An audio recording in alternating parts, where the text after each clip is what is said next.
அது எப்படிங்க இவங்க பண்ண சாங்ஸ் மட்டும் இவ்வளோ யூனிக்காக இருக்கு அப்படின்னு சொல்கிற அளவுக்கு தாங்க நம்ம சிங்கர் தீப் பண்ண சாங்ஸ்லாம் இருக்கும். இவங்களோட ஒரிஜினல் பேர் நிறைய பேர் தெரிஞ்சிருக்க வாய்ப்பில்லை. இவங்களோட ஒரிஜினல் பேர் தீக்ஷிதா. இவங்க பாடின சூப்பரான சாங்ஸ் பார்க்கலாம் வாங்க. இவங்க பாடின மோஸ்ட் ஆஃப் த சாங்ஸ் இவங்களோட அப்பா சந்தோஷ் நாராயண் மியூசிக்கில் தான் பாடியிருக்காங்க. காலா படத்தில் இறுதி சுற்றில் சூப்பரான சாங். ஜெகமே தந்திரம்ல ஒரு பெஸ்ட்டான சாங்.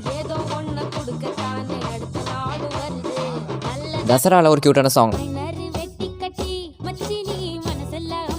யுவன் மியூசிக் பண்ண மாறி படத்தில் யூடியூபே ஒரு கலக்கலக்குன்னு சூப்பரான சாங்.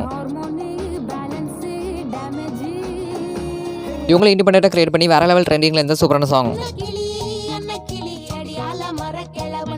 அனிருத் மியூசிக்ல ஜெயிலர் படத்தில் ஒரு வேற லெவல் சாங். உங்களுக்கு உங்க சாங்ஸ்லாம் பிடிக்கும் வீடியோக்களை போய்ட்டு உங்களுக்கு பிடிச்ச சாங் கமெண்ட் சொல்லுங்க. சரி ஓகே இது உங்க வீடியோ இது மாதிரி வீடியோக்கு